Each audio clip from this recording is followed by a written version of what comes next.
Hello everyone, this is CJ with Cycletron. Well, I want to give you my take on the 2021 Harley Davidson virtual launch event that they had online a few hours ago today. Um, Kind of unusual launch event, not at all what I expected. Um, I think there's some positive aspects of the event that I like that I'll get into the details of, but I just couldn't shake the feeling that it was a missed opportunity for Harley Davidson on several fronts. But let me just go through it. I mean, first of all, they keep using who I refer to as Aquaman because I'm still kind of miffed about this guy painting up the fender of a bike a few years ago when the Dynas were launched. I just don't understand Harley's reliance on celebrity endorsers. I mean, it could be part of the mix, but I think they could be spending their money a lot more effectively. So, they keep bringing this guy back to launch every new venture that they seem to be involved with these days. And then, of course, they cut to the Harley CEO. But essentially, it was a 45-minute pre-packaged, pre-produced video. It wasn't a live event. That's the main thing that I had anticipated, that it would be live, but it wasn't. It was essentially a bunch of carefully crafted commercials with inserts of different Harley Davidson design team members talking about things that they're doing to the 2021 models.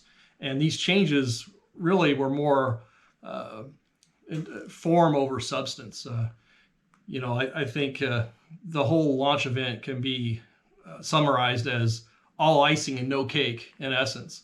I mean, it kind of reminds me of the magazines like Cycle World or Motorcyclist before they finally went out of print.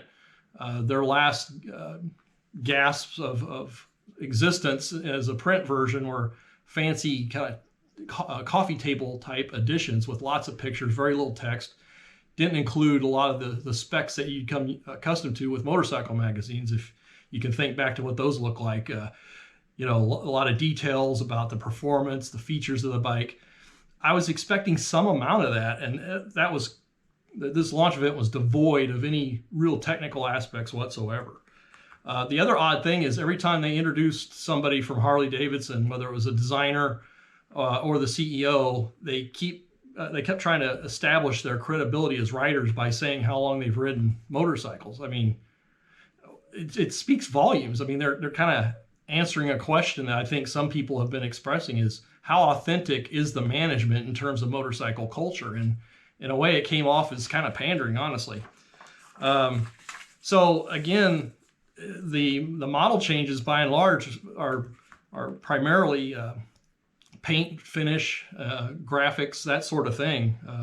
They look fantastic as usual. A lot of new paint colors. There's this one paint scheme that is a transition paint. So if you look at it from one angle, it looks green, and another angle, it looks purple, that you've seen on custom cars over the years. There's some new audio upgrades.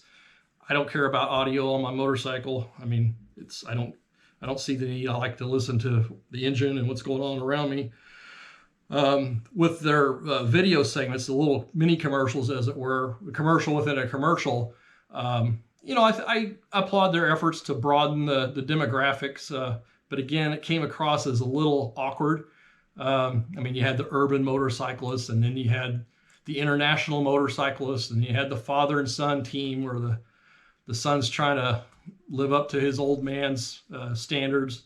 And then you had a woman rider, and I thought this was really interesting. The angle was buying a motorcycle was a good way to shake off the postpartum fog after having a baby. So that was kind of interesting. But I'm thinking, who's largely going to tune into this event? It's people like me who are already into Harley Davidson and are probably going to be interested in the meat and potatoes aspect of things, and rather than the really brochure, glossy, stylistic aspects of the brand. But I mean, that's really all that was presented. They had one whole segment on their clothing line.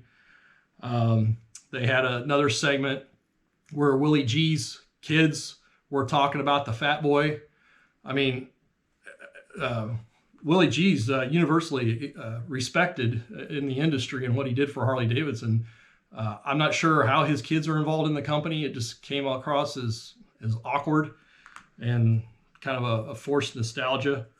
I don't understand why they didn't introduce the Pan America with this 2020 launch or 2021 launch.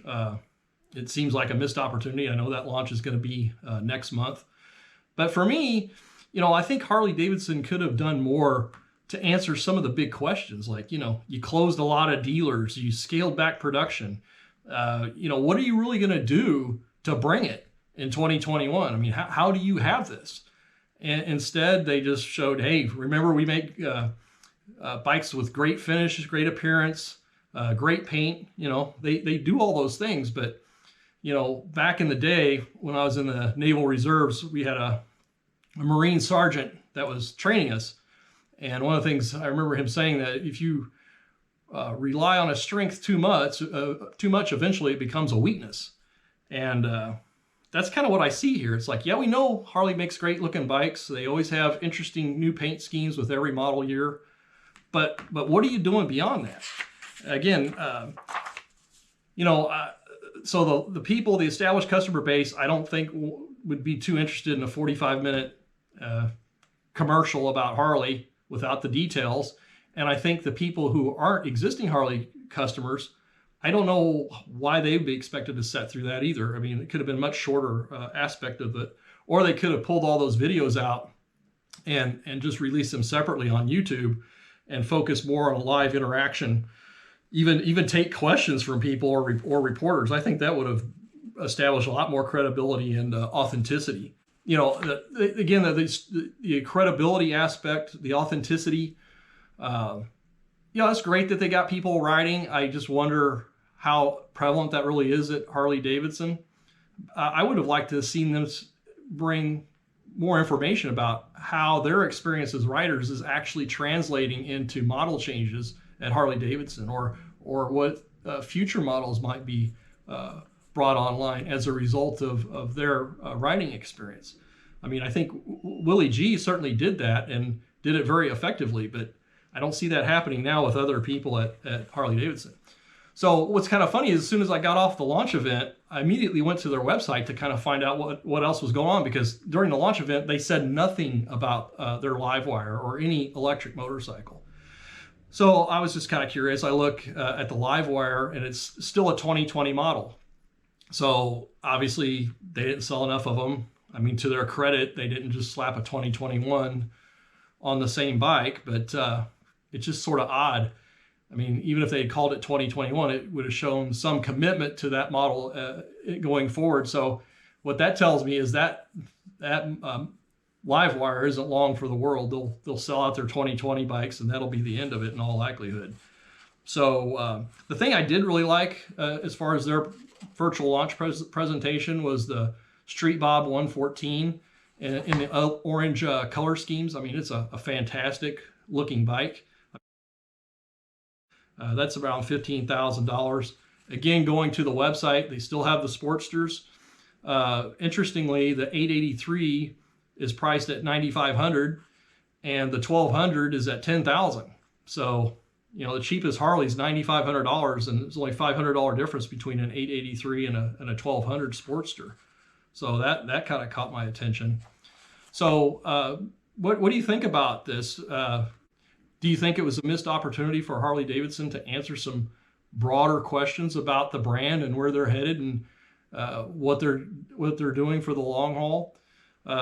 Just like this video presentation today that they had with the riders from these various demographics talking about their riding experience. Ironically, it's very similar to the video I posted yesterday about my personal riding experience with Harley Davidson. So, my guess is these are actors, but what is Harley Davidson actually doing to broaden their customer base besides featuring folks in commercials?